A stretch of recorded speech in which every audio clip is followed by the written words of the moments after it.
Hey everyone, Minutia Minute here, coming at you guys with a comic book haul video, something you don't see super often on my channel. I know that Fridays are typically reserved for movie rewinds, but it just so happens that the packages I received in the mail are actually movie related, so you could probably list this as a movie rewind comic book review crossover.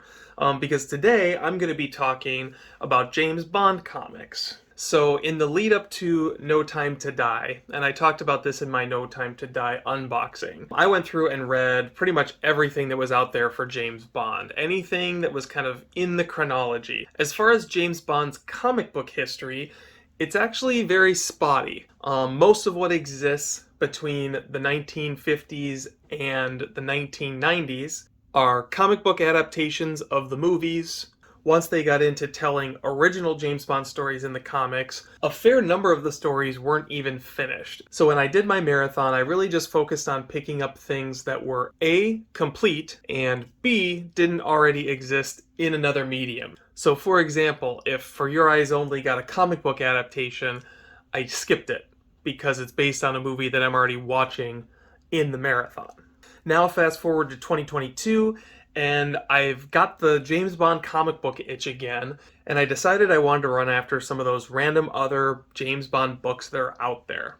I've really been enjoying the Dynamite run on James Bond, but all I'm going to be talking about today is stuff from before that, because that's really the first major ongoing James Bond endeavor that's existed outside of the old comic strips in the newspaper. So before going through the books I got online, I thought it might be interesting to go through some of the older James Bond books that are already in my collection. So with that in mind, the oldest James Bond books that I have are written and illustrated by Mike Grell, and they were released through Eclipse Comics in partnership with Acme Comics. And those are the Prestige format 3-issue miniseries titled Permission to Die.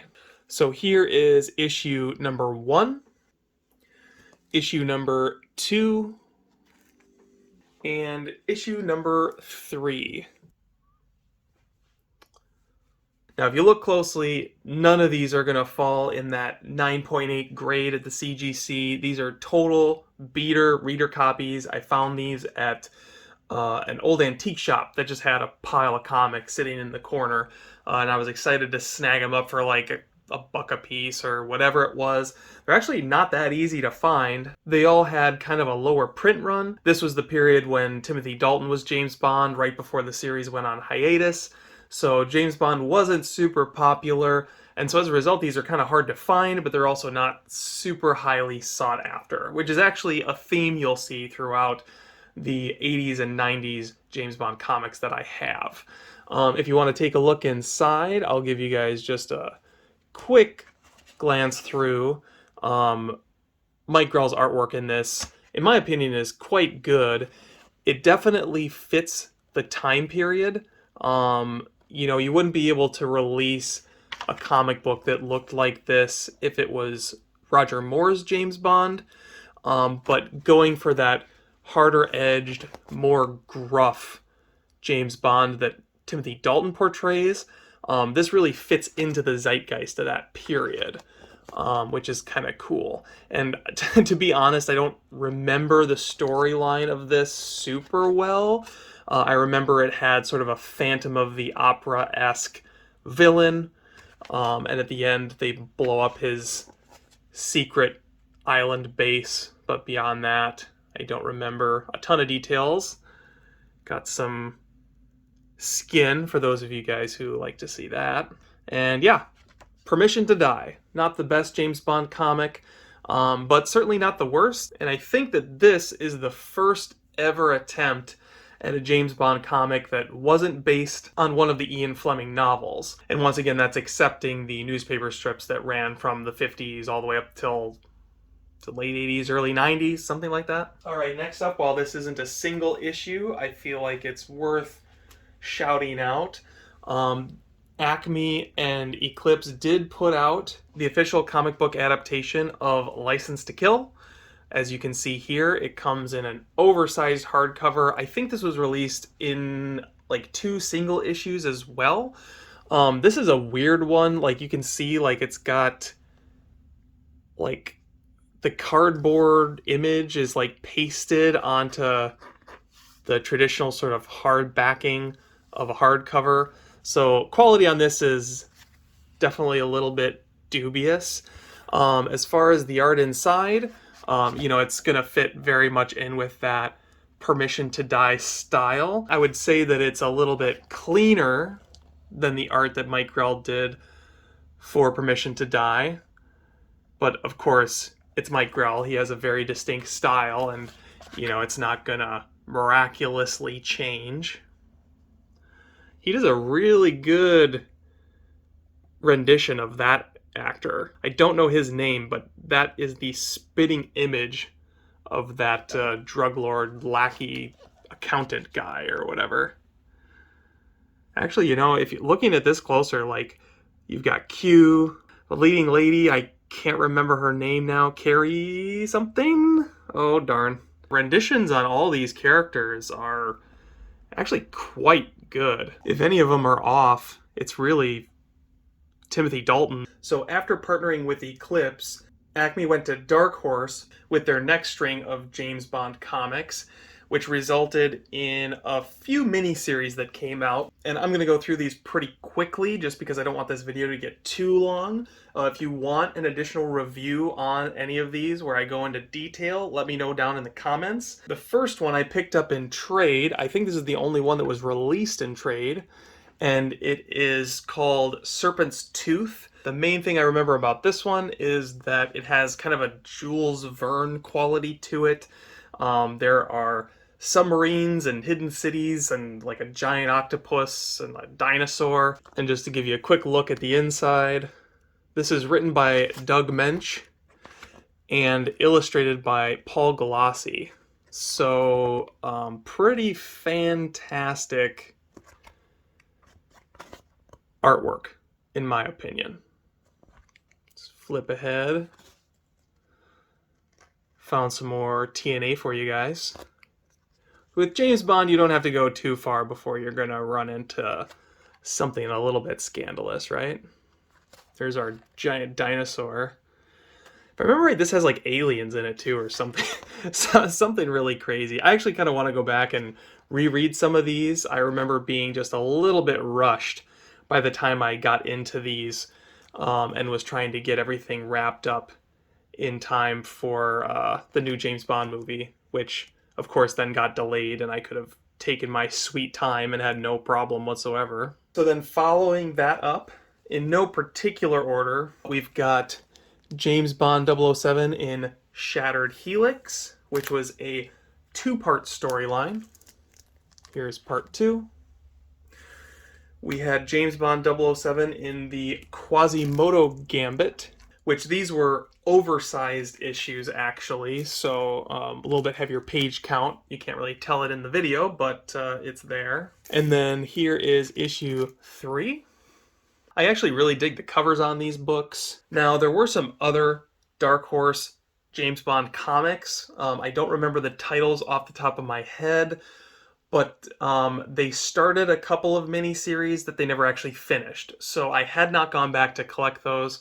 As part of this second round of James Bond comic book collecting, I do plan on getting those, so I will show those off when I collect them. And once I've gotten all of the Dark Horse books together, I'll maybe go through and do a reread and give you guys a little bit more of a detailed review of my thoughts on the Dark Horse era. Now, James Bond has had comics at DC, Dark Horse, Eclipse, Marvel Comics. Probably the hardest series for me to collect was the 12-issue James Bond Jr. run from Marvel Comics. These are pretty rare because they're low print runs, although to be clear, they're not particularly sought after. If you find these online, especially as you get into the later issues, people are asking an arm and a leg for them, but also no one's buying them. So if you can find yourself a nice low bid auction, you're probably going to be able to get these for a pretty reasonable price.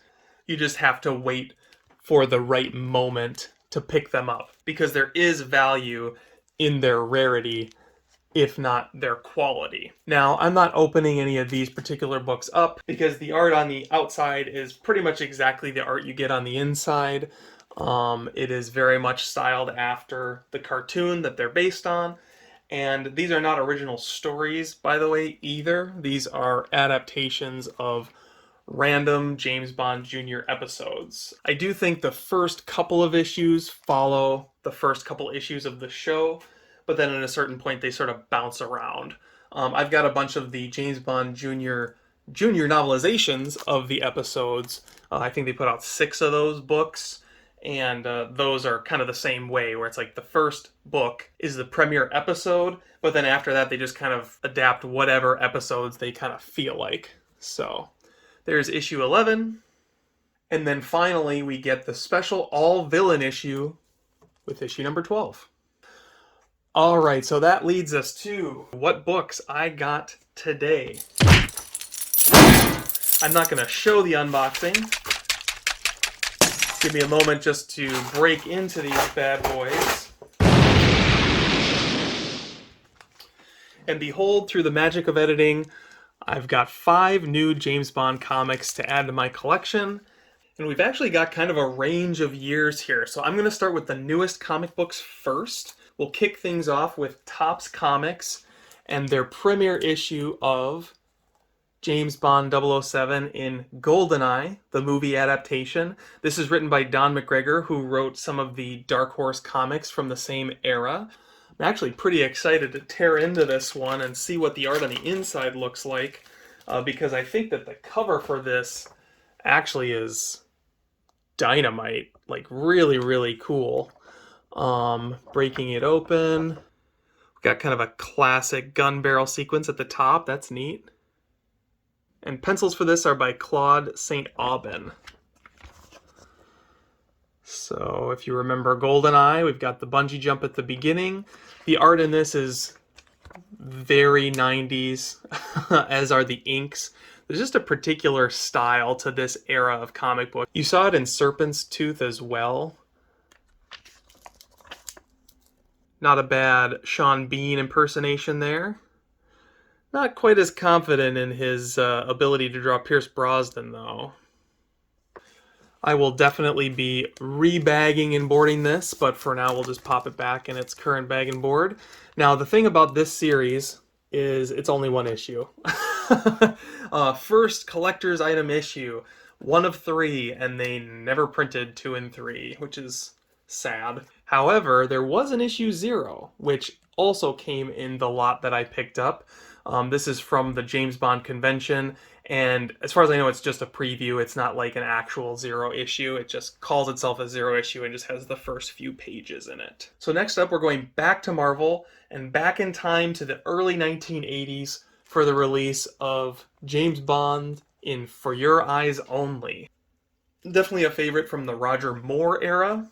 I was excited to get these both for like $10 or $11, I want to say, online. This was another one where it's like if you go to the buy it nows on eBay, you're going to get ruined. But if you're patient, look for a low bid auction. Not a ton of people are really looking for this book, and you can get a good deal even on eBay. I'll go ahead and open up issue 2 here. Now, I do owe you guys an apology. I did not do my homework, so I don't know who did the artwork in this. But it's not bad. It's not necessarily anything to write home about either. As you can see, the colors on this are pretty washed out. These pages are very yellow. I'm not someone who is very picky when it comes to buying back issues because I collect to read and to have. I'm not really a CGC guy or anything like that. As long as it's readable, I'm generally gonna be a happy camper. Alright, so that just leaves one last pickup, and I got this, as Jerry the Jitterbug would say, for less than the price of a tank of gas, which is pretty awesome. Another one where, you know, if you look for auctions and don't look at buy it nows, rummage around, dig around on the internet, you will most likely be able to find this book for a decent price. I managed to snag it for a very good price, however, in a very low grade.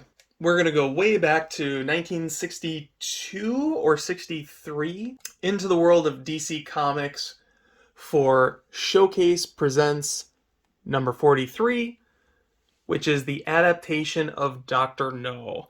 This alleges to be based on the novel, but from what I've seen of the inside of this book, it's clearly based directly off the screenplay, which doesn't have much to do with the Dr. No novel. It does to a certain point, but then it really veers off in a different direction. This has a wonderful Silver Age cover, and James Bond in the background trying to stop his evil plans from coming to fruition.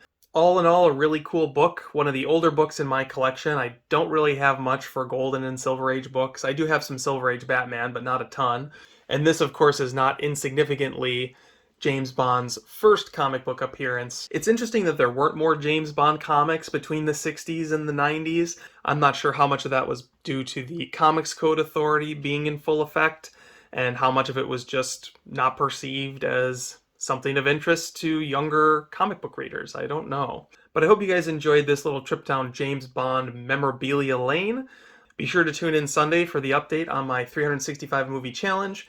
And in the meantime, I hope you guys have a great week in comics. Thanks for watching.